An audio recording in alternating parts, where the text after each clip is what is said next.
What's up, everyone? Welcome to episode 35 of the Before the Score podcast. I'm Steve Samra. We got a lot to talk about today. The MLB playoffs are starting up. Pablo, you're excited to watch those Yankees play. I'm excited to watch them lose. We'll get into the predictions in a bit. We got the NFL picks for week 4. I almost forgot what week it is because I'm a Giants fan, and I am not happy about the season so far.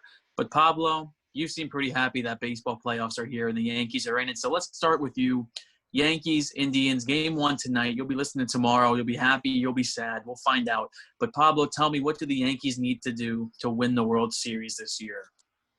Well, number one, Steve, the Yankees, they've had an issue all season where hot, they're cold, they're hot, and they're cold. So it's very interesting to see which New York Yankee team is going to show up, especially in a time like now, where we have this first ever wild card round in the playoffs. I've never seen anything like it. The sport has never seen anything like it.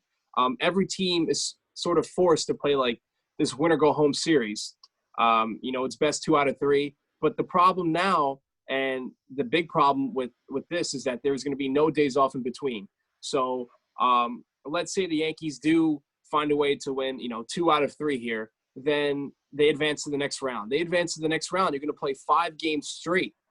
5 games straight, and that's something where eventually the toll on these pitchers, the toll on the hitters, you can't go out and bench a Giancarlo Stanton. You can't go out and bench an Aaron Judge because you want to give them a day off.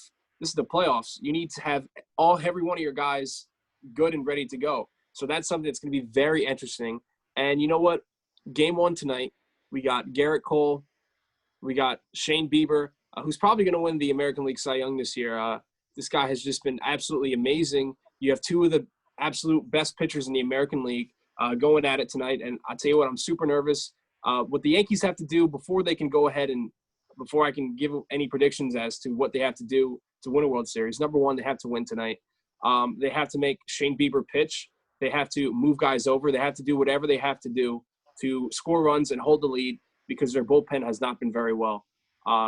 So that's it. Garrett Cole, to me, he's going to have his best game ever as a New York Yankee, and I'm here for it. Well, I'll tell you one thing, in that whoever wins tonight's game, if you're listening to this tomorrow, whoever won game 1 of the series is going to win this series.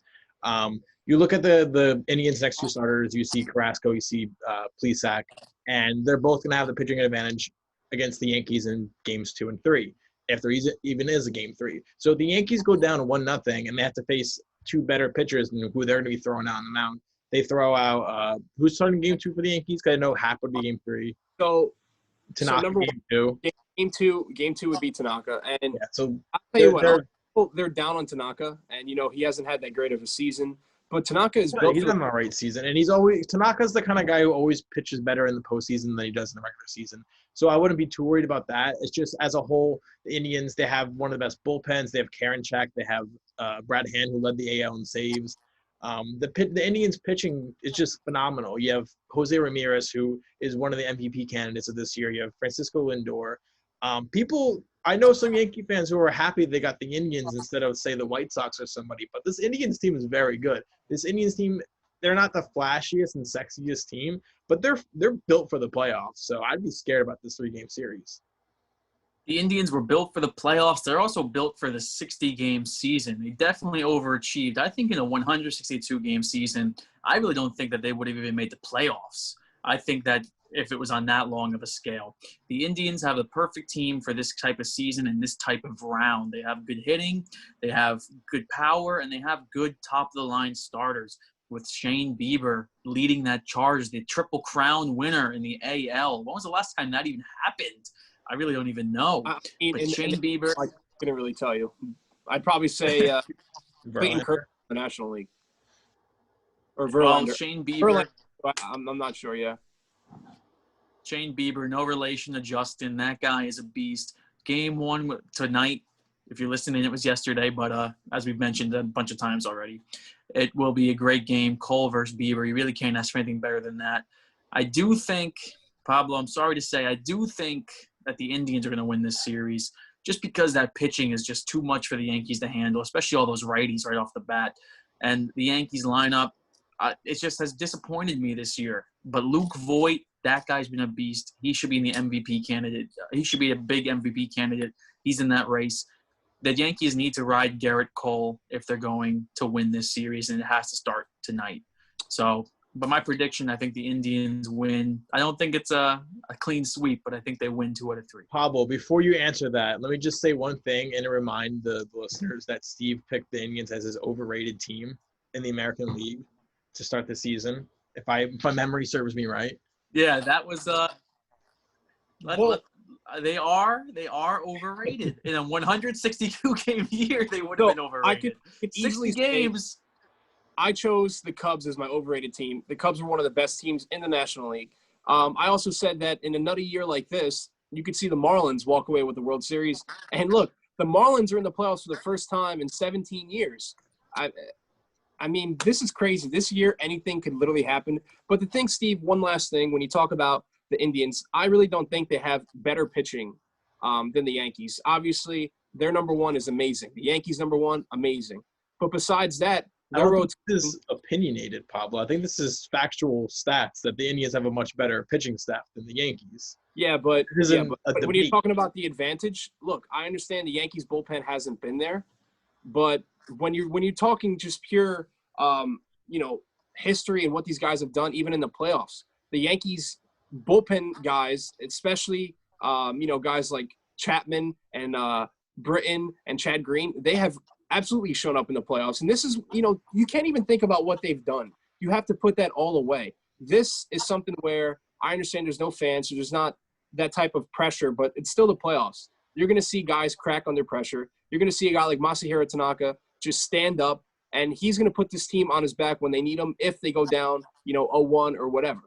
But the Indians, they don't deserve this. The Indians, the last few years, they have had the pieces, and they've just been trading them away. They traded away Trevor Bauer. Trevor Bauer is one of the best pitchers in the game.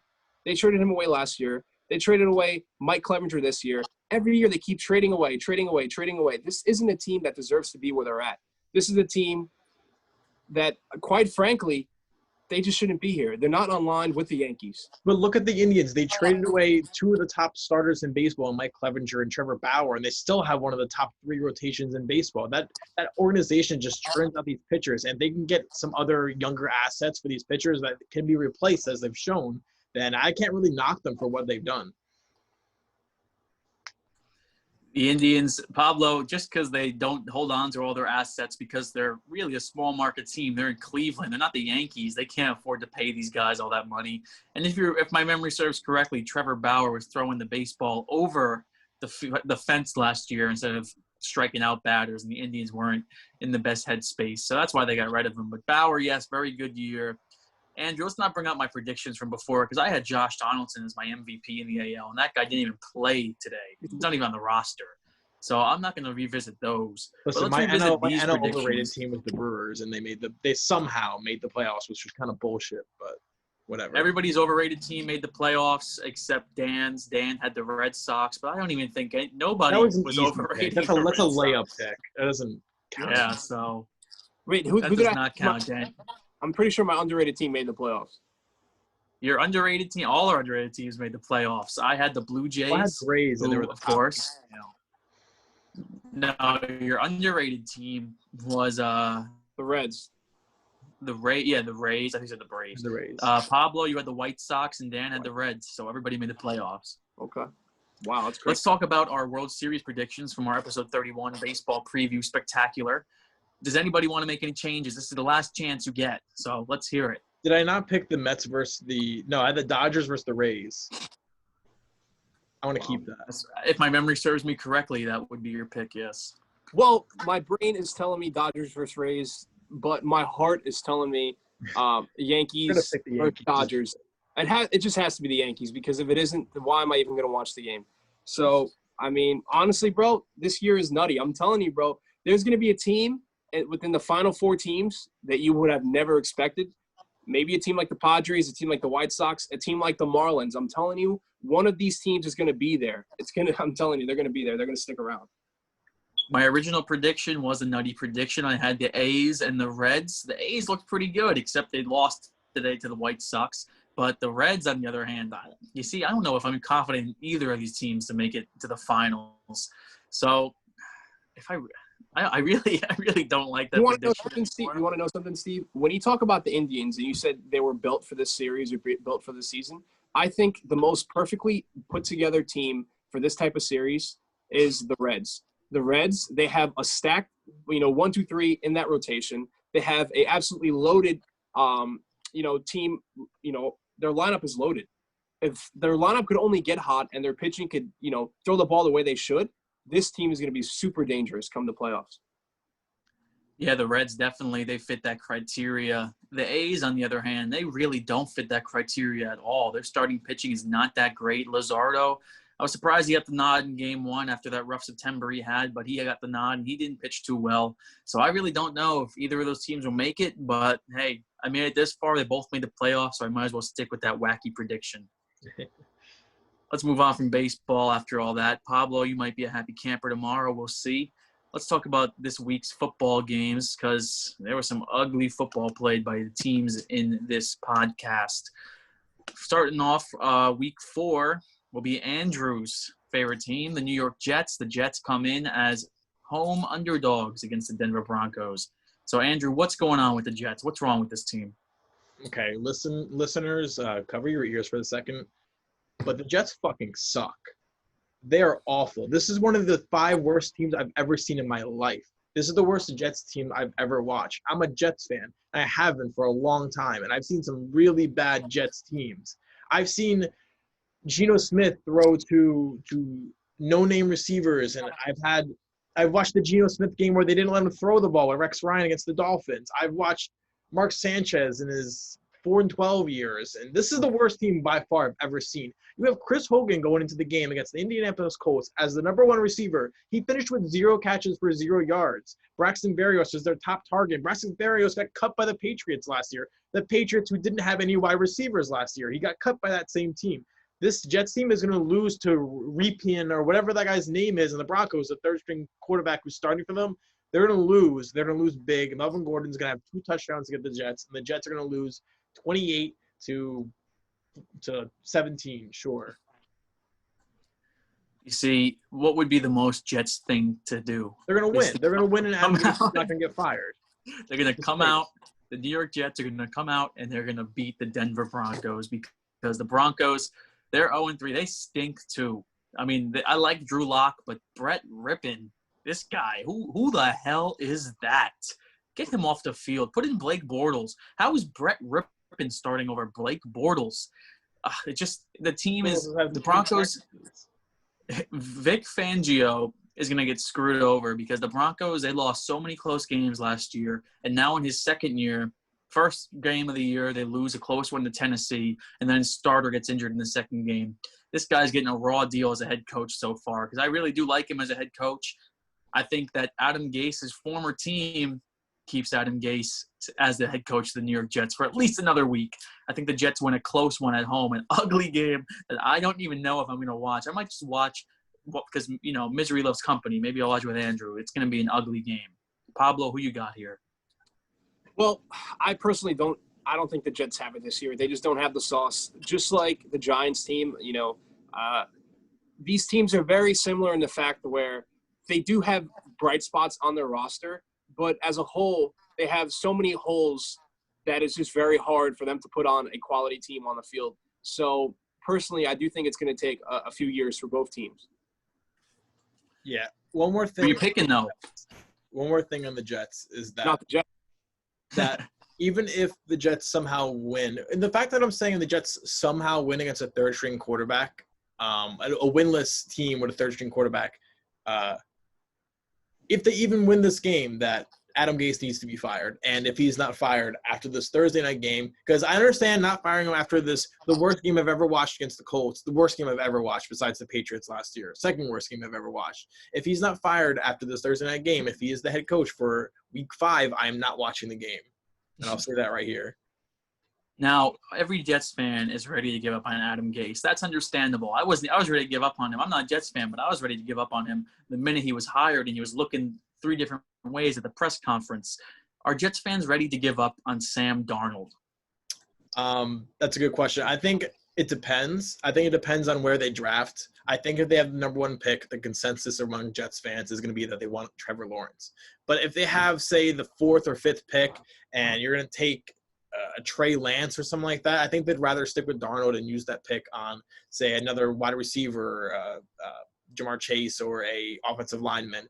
Because unless you have that you can't miss quarterback, which might not even exist when you're the Jets. If you don't have that can't miss quarterback, you can't risk sending your franchise back even more. Because if you draft a quarterback first overall or second overall and you have no weapons around them still, you still have no offensive line, it's the same cycle where you're going to pick up some shoddy head coach who is your fifth candidate, and then you're going to have no weapons around this guy, and he's going to get beat to shit for 3 years, and then you're in the same cycle of drafting another quarterback.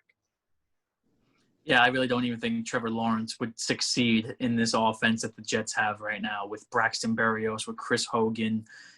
It's ugly. We'll just leave it at that. Let's rapid fire some of these games so we can spend some more time on the better ones because there are some ugly games this week. Let's start off with two teams over 500, actually. We got the Colts. They're 2.5-point favorites over the Chicago Bears. Well, I'll start this off. To be honest, personally, I know what the Bears have done. You know, they don't have Mitchell Trubisky anymore. They have Nick Foles. And now Nick Foles, you know, he's definitely had his share of history, his share of success with the Eagles. But I do think that it kind of will continue. I don't think that the Colts are that interesting. I don't think that they're that much of a very good team. So I do think that Foles is going to put on a show. And, you know, whether he's hot for this week or next week, I do think he's going to be all right. Now, Nick Foles looked good in his Bears debut. He came back against the Falcons, which coming back against the Falcons isn't even impressive at this point. It just happens. But I think going into Chicago, his first game starting for Chicago, I think Indianapolis can kind of game plan for him more. I think Indy's a better team than people think. They beat up on I'm not even going to say their name, but they beat up on a team last week, and I think they look pretty good. I think Jonathan Taylor is going to establish the run. I think Phillip Rivers has been doing enough for Indianapolis where I think they can beat a pretty underwhelming 3-0 Bears team. The Bears are the worst 3-0 team I have ever seen. It is not pretty what they're getting done. I got to watch them firsthand against the Giants, and it was not a good-looking team right there. And then, yes, the game against the Falcons and then, of course, the Lions. They have not played good teams yet. The Colts, I don't know if they're contenders or pretenders. But I'm going to go with the Bears here because I like Nick Foles. I think he adds a different element to that team that they didn't have. And I think Allen Robinson will be opened up. I think he'll have a big game. And I think the Bears do beat the Colts, and I think they become the worst 4-0 team of all time heading into a matchup next Thursday against the Tampa Bay Buccaneers, in which hopefully will be a good game for Thursday Night Football because we're going to need to cleanse our palate after this week's Thursday Night Football game. Next game on the schedule here, we got Jacksonville Jaguars and Minshew Mania traveling to Cincinnati to take on Joe Burrow and the Bengals. They're favored by 3 points. Who you got?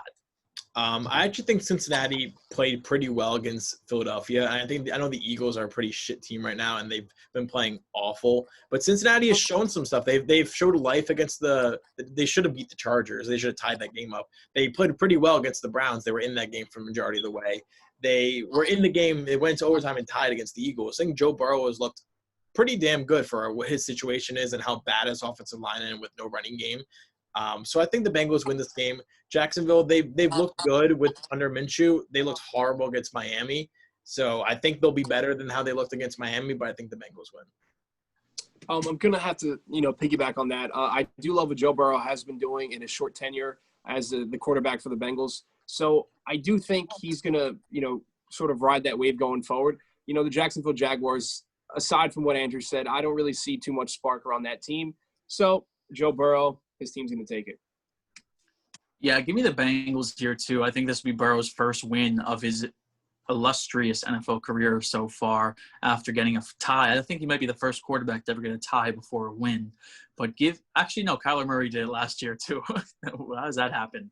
Give me Joe Burrow over Minshew Mania. And I need to see Joe Mixon get going. I didn't pick him in any fantasy leagues, but for you guys that do have him, he looks terrible. I know that offensive line is bad, but Joe Mixon, wake up.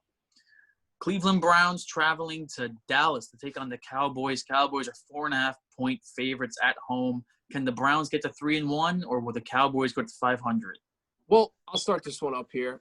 Number one, we all know how I feel about the Browns. We all know how I feel about their quarterback and their stupid wide receiver. I can't stand them. The Cowboys 2 weeks ago against the Falcons, they had that lucky victory. And then you sort of had that game, on Sunday where they could have had it, but it was kind of back and forth. And I feel like the last minute, especially in the fourth quarter, they definitely folded.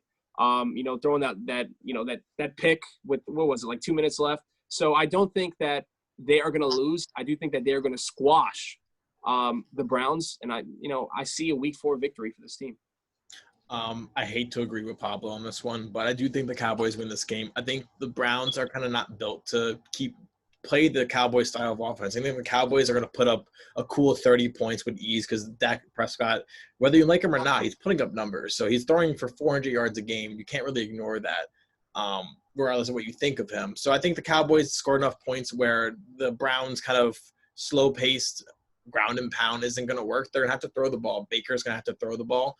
Even if it's a horrible Cowboys secondary, if Baker's throwing the ball 35, 40 times, I don't like the Browns' chances. So give me the Cowboys.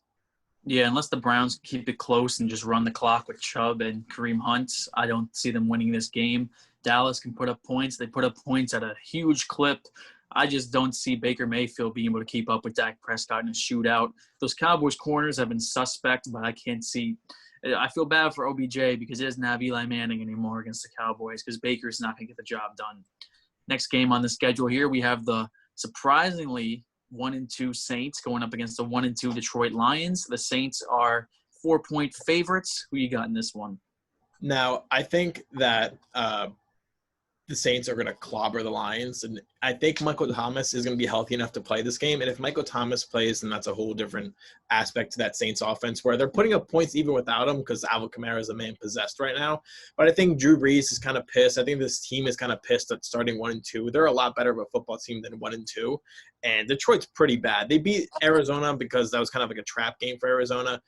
But Detroit's pretty bad, and New Orleans is going to go into Detroit and steamroll them. Yeah, absolutely.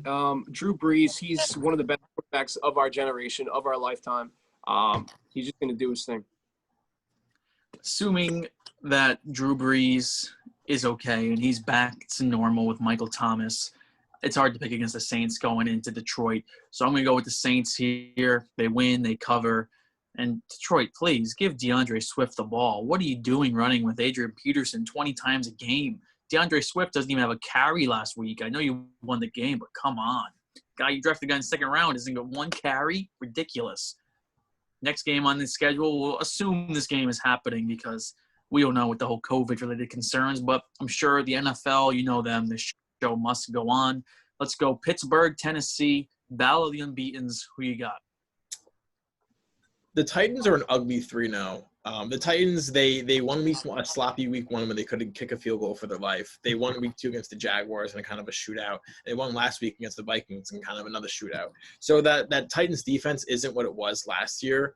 Ryan Tannehill is playing well. Derrick Henry is running well as normal. But I think Pittsburgh goes in and wins. I think Pittsburgh kind of has that tougher defense that can kind of stall the running game of Tennessee. So I think Big Ben makes enough plays where they squeak out of it. It's going to be a really close game, but I think Pittsburgh wins.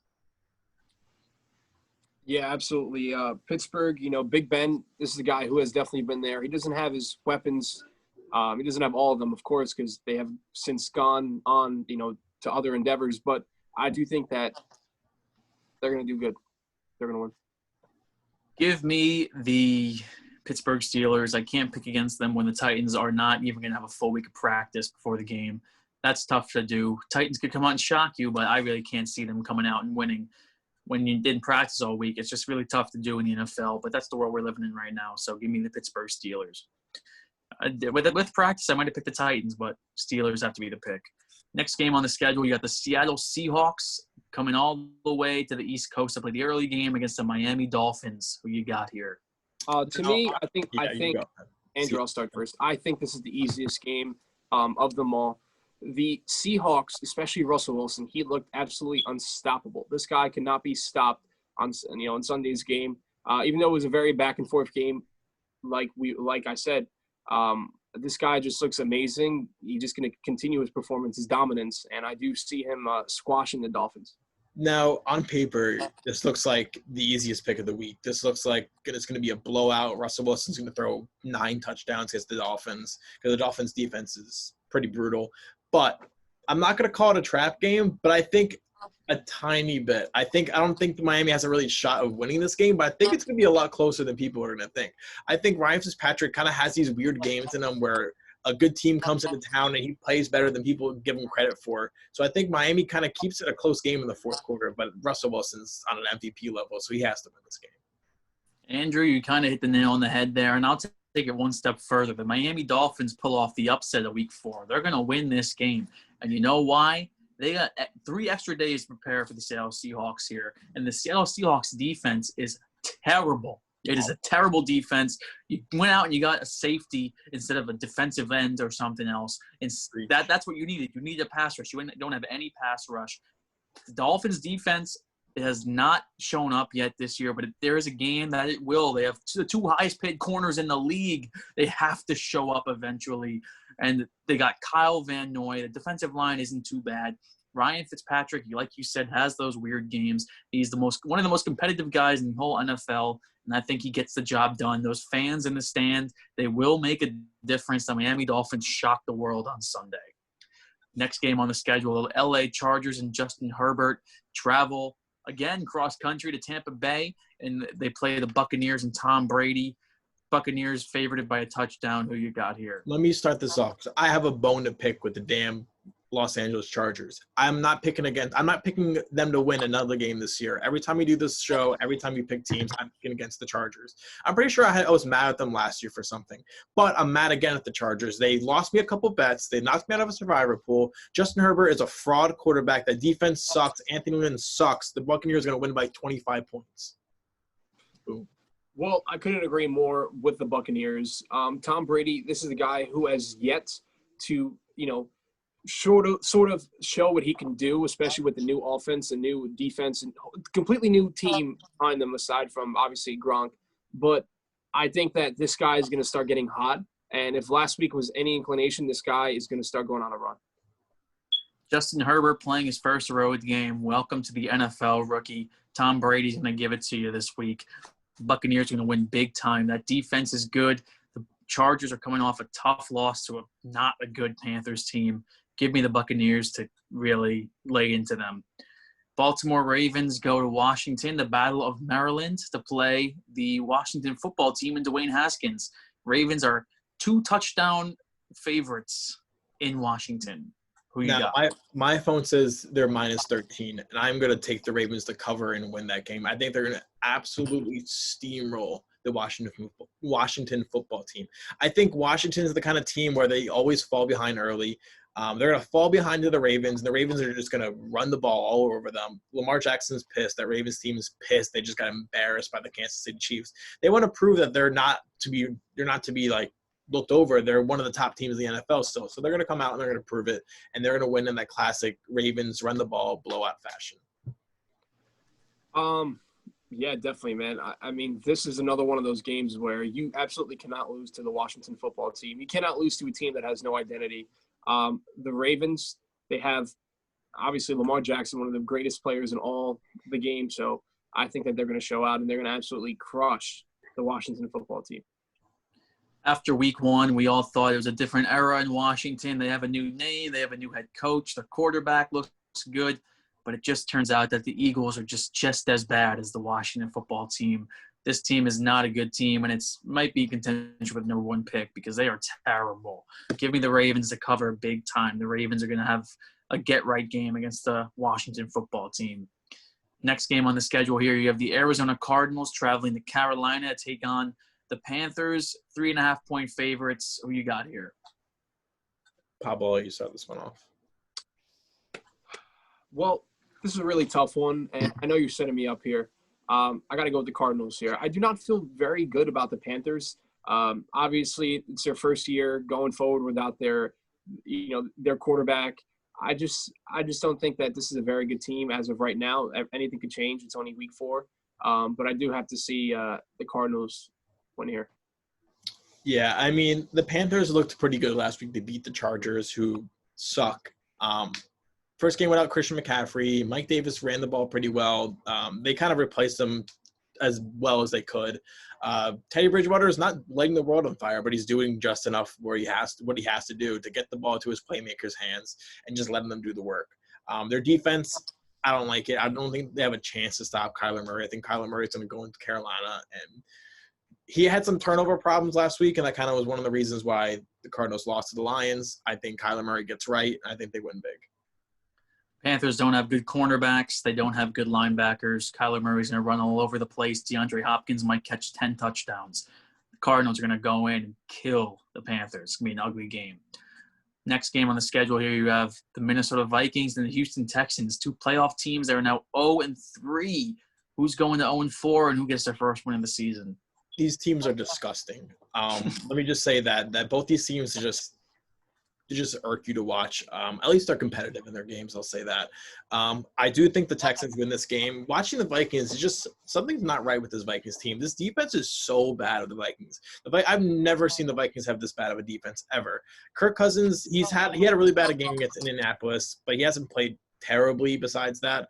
So I think this will be a very high-scoring game. I think Deshaun Watson looked pretty good last week against a really good Pittsburgh defense. So that was a little bit encouraging. They played better and tougher than I thought they would on offense. So I think Houston gets on the board here with their first win.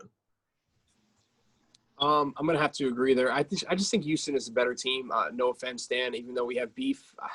I have no beef against your team. I'm just going to go with the Vikings here. Give me the team with the better quarterback, and that's Deshaun Watson, the second highest paid quarterback in the league.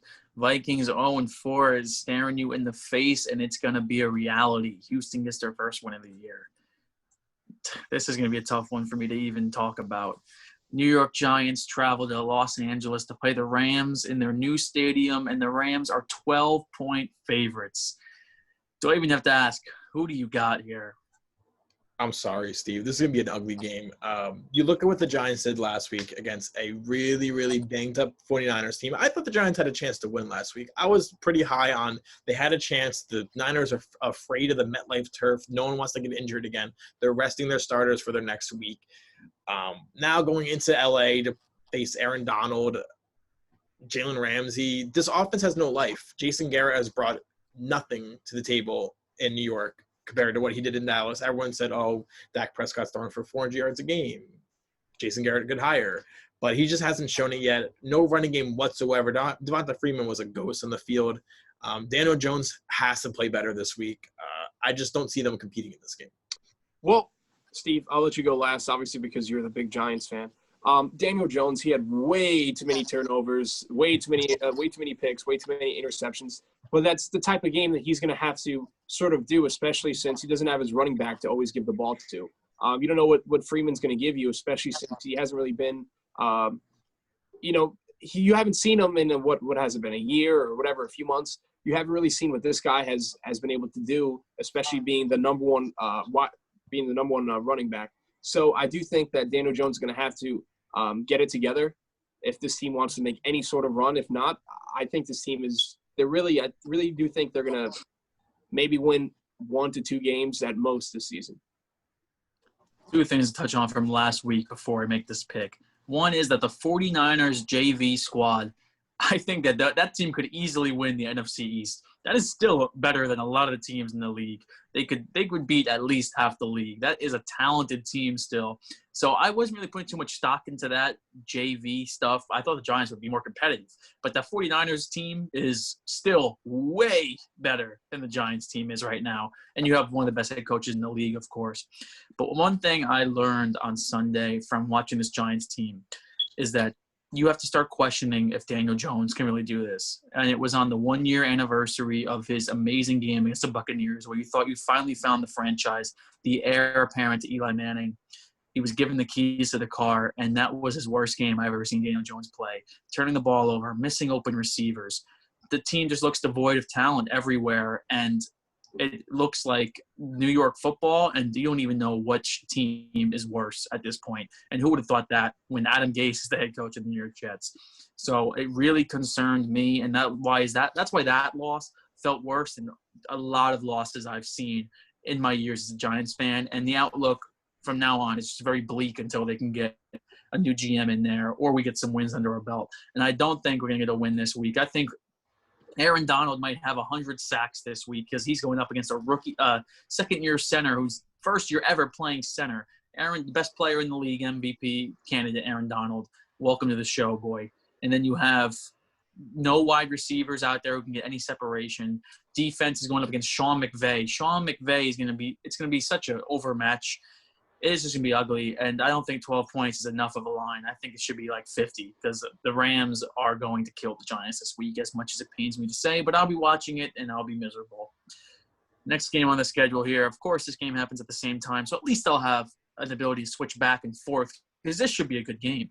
We have the New England Patriots going to Kansas City to face Patrick Mahomes, and the Chiefs. Chiefs are 7-point favorites. Kind of a big line there. So who you got here?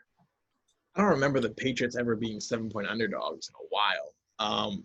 The Patriots have played well. They played better than I thought they would with Cam Newton. Cam Newton's looked good. He didn't have to do much against the Raiders last week. But I'll be honest, I picked the Ravens to win on Monday Night Football against the Chiefs. I was dead wrong. This Chiefs team is amazing. This Chiefs team is better than they were last year. They have a running game. They have juice with Clyde Edwards-Helaire. The Patriots defense is taking a step back from what it was last year. Their offense, I don't know. They're good. They're good for when they should win games because that running game is going to carry them to a lot of wins. But I think they fall behind against the Chiefs. I don't think Cam Newton has enough weapons around him to kind of come back. You saw in Seattle, he just almost was there, but he just quite couldn't keep up with the firepower that Seattle had on offense. So I think Patrick Mahomes goes crazy again and beats New England. Yeah, absolutely. I can't stress this enough. I don't think I've ever picked against Patrick Mahomes. He's the best quarterback in the game. His team is among the most dominant teams in the entire sport. I don't see any way that this team loses, especially to a Tom Brady-less New England Patriots here. Yeah, if that performance by Lamar Jackson didn't show you how good this Chiefs team really is, then I don't think Cam Newton's going to change your mind because the Chiefs are going to win this game. I think the Patriots can keep it closer because if they have Bill frickin' Belichick. I think they can keep it closer than just touchdowns as a spread, but I can't pick against the Chiefs, at least not yet. So I'm going with the Chiefs to go to 4-0. Buffalo Bills travel to Vegas to take on the Raiders. Second game in the new stadium. Bills are actually the favorites by 3. So who do you have in this game? I'm going to have to go with Bills Mafia here. This team, regardless of, whatever's going on this season with the, no Bills Mafia in attendance or lack of or light fans, this team is still very good, and they're going to win. Conventional wisdom would say the Bills are 3-0. The Bills are the hot team. The Bills have an MVP candidate, which kills me in my heart to say that Josh Allen is an MVP candidate. But I hate the Bills. Fuck the Bills. The Raiders are going to win this game. I think the Raiders are a little bit better than people think. They looked awful against New England, but then again, that's Bill Belichick. And Buffalo, they haven't played the greatest competition. Last week, they should have lost in their toughest game of the year.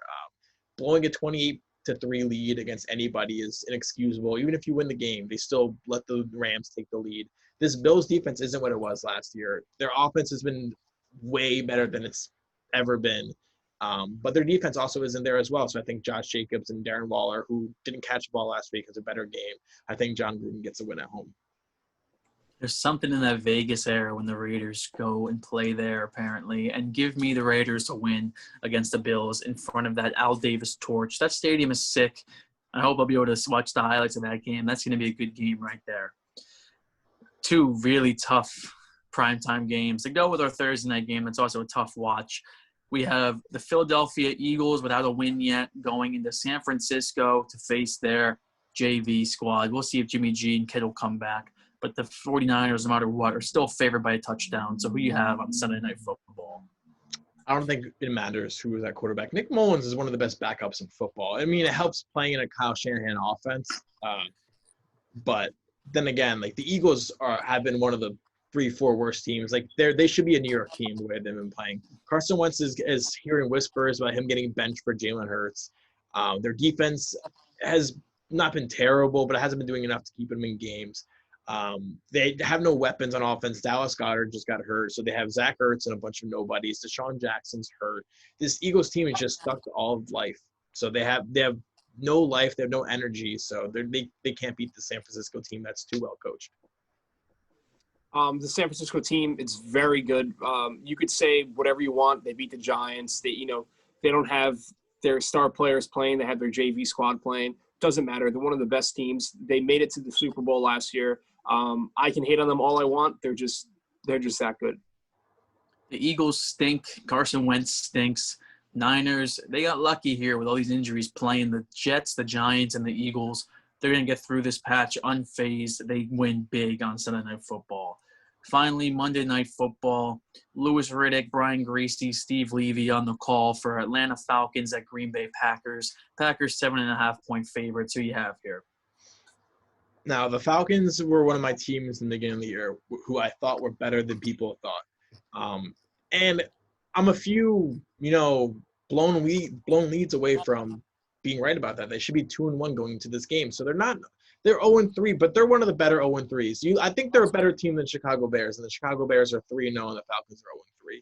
So I think they'll compete against the Packers. I think this will be a super high-scoring game. But Aaron Rodgers, this is the best he's looked in years. So this Packers team is better than it was last year. Aaron Jones looks phenomenal. Their defense looks good enough where Aaron Rodgers is playing at an MVP level where that kind of Aaron Rodgers on Monday Night Football ain't going to lose.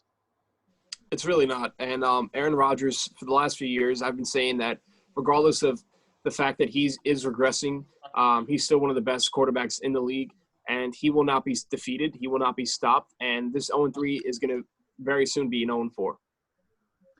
Yeah, Green Bay Packers and Falcons. A couple of years ago, the Falcons took the wheels off the Packers in the NFC Championship game. But here, the Packers will take the wheels off the Falcons because that's Dan Quinn.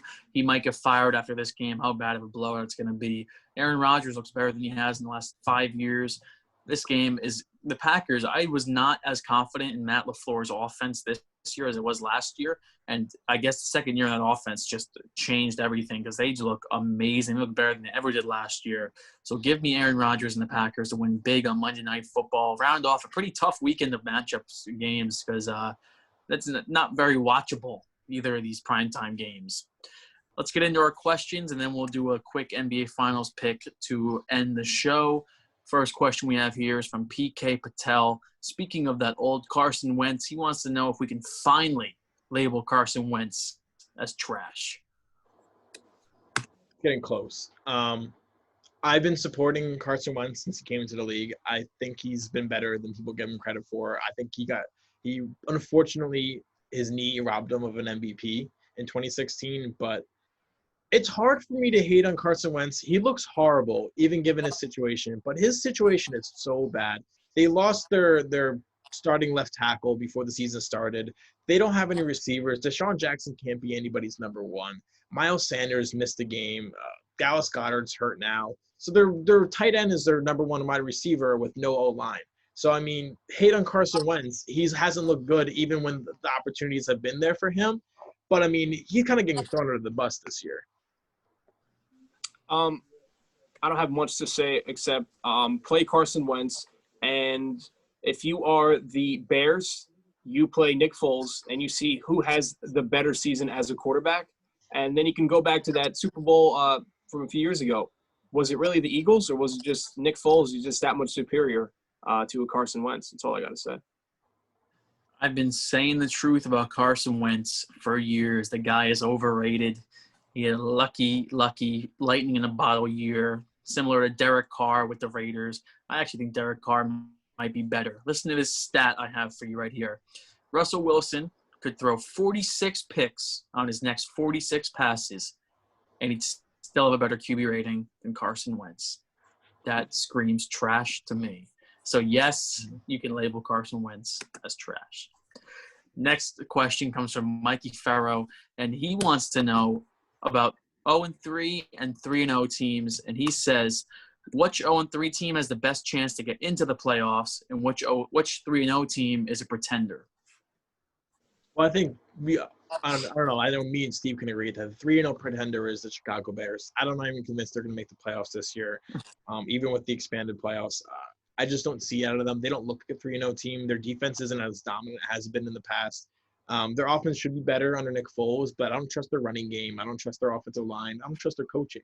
So I think they're a 3-0 team that can easily implode down the stretch. You look at 0-3 teams. You look at that game, the Vikings and the Texans. I think if you had to pick one to make the playoffs, I'd say the Houston Texans, just because Deshaun Watson is still the explosive QB he was with DeAndre Hopkins. I think they'll cook up some more targets for Brandon Cooks and Will Fuller, where they can kind of replicate some of that. But I think this Houston team's a little bit better than they've shown so far. I think David Johnson's going to start getting rolling. I think the Houston Texans should be better than what they've shown so far. I can't agree more with Andrew. He hit the nail right on the head. Drew, you're just on it tonight. Yeah, for the most part, I do agree with that, but I'll try to play devil's advocate here. I think a 3-0 teams that you could see missing the playoffs, I can see the Titans. I don't think that the Titans have looked that great in their 3 wins. And another team I don't think has looked that great in their 3 wins, the Pittsburgh Steelers. I know that defense is great, and everybody wants to anoint them as one of the top teams in the AFC now that Big Ben is back. They beat the Giants, who we know have not looked that great. They beat Jeff Driscoll. They almost got beat by them and the Broncos, and they squeaked one out against the Texans. I'm not too convinced on the Steelers yet. Let's pump the brakes there. And then for 0-3 teams, of course, you look to the Vikings or the Texans. I'll try to be a little different here. I like the Falcons a little bit because this is a team that should be 2-1. They blew 2 games. I think if Dan Quinn and them can really just play a little better in the fourth quarter, maybe he gets fired and the team plays a little better. I think with the expanded playoffs, that team could look like a playoff team, especially playing in the NFC South, which really doesn't look as intimidating as we thought it was going to. And next on our questions, this one comes from the 4th member before the score, Dan DeLucia. This is a first. And he wants to know which players should Steve Cohen look to get the Mets back in the playoffs? Now, The first answers are always going to be GT Realmuto. That's the golden boy. That's the golden boy who fills an immediate need. Wilson Ramos, we can't watch another year of him. The Mets need a catcher. As much as I want to hammer down the idea of Tomas Nido, the future catcher for the Mets, I'll be a little bit realistic and appease to the masses. So that's obviously the first name that you have to think about. You look at a guy like Trevor Bauer, which builds a need, because I think the Mets starting pitching is their biggest need out of anything. Their starting pitching is why they're not a playoff team this year. Trevor Bauer is probably going to win the Cy Young, so I don't know if he'll even want to come to the Mets. I don't think his personality meshes with the New York media. I think that would be a very bad fit. But talent-wise and player-wise, he's the guy I would go after. If not, George Springer's out there. This is a good free agent year if they're willing to spend. Well, I don't think this is the exact time where you're just like, all right, let's get a guy to get a guy. You have to really make sure that he's the right guy for your organization. Trevor Bauer, I would absolutely think he'd be amazing behind Jacob deGrom. That 1-2 would be the most dominant 1-2 in all the game. It would be nasty. But he does not, just like you said, he would not fit in New York. This guy is way too outspoken. That's why I don't think the Yankees would ever go after a guy like, Trevor Bauer. JT Realmuto, honestly, I do think he's the guy that ultimately the Mets do end up getting. And personally, if they don't go after anybody else or any other big name, I do think that for the next few years, they're going to be a team that's going to be always in discussions. I think that the Mets starting pitching woes are a little overblown by the media. I know it was bad this year. I know it was really bad, but you have Noah Syndergaard coming back. You have the possibility of re-signing Marcus Stroman under this new circumstances of a new owner, possible new GM, possible new manager. And then you also can get – I do like the JT Realmuto signing the best. I think that's what you got to get. That's the statement. And you take him away from a team in the Phillies, kind of the reverse Zach Wheeler. But if you can get one back-end starting pitcher, maybe one more low-end starting pitcher just for some insurance purposes, that's not a bad rotation right there. It was DeGrom, Peterson, Stroman, Syndergaard, and then your fifth starter. Stroman. That's number one. Stroman, this guy is a quitter. You don't know that. You don't know that. There's absolutely no way. There's no way this guy comes back after what he put that team through. I'm sorry, Steve. I don't know how you can watch the 2020 Mets and think that they don't need a starting pitcher. You're saying that they need a low-end guy. That's what they did last year. They got a Rick Porcello and Michael Wacha, and they were garbage. And you said Noah Syndergaard. Noah Syndergaard, when he was healthy, wasn't even pitching that well to kind of boost the Mets. If you put Noah Syndergaard on the 2020 Mets, they still don't make the playoffs. And now he's coming off Tommy John surgery, who's a power pitcher, and it's tough to come back from. You're kind of assuming that they get Marcus Stroman, but if they don't get Marcus Stroman, they have to replace him with somebody, which is where the big need comes from. So they do, no matter if it's Marcus Stroman, Trevor Bauer, or anybody in the market, they have to go after a startable pitcher.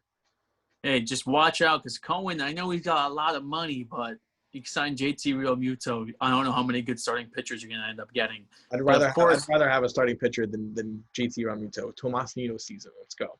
Well, I'll tell you one last thing.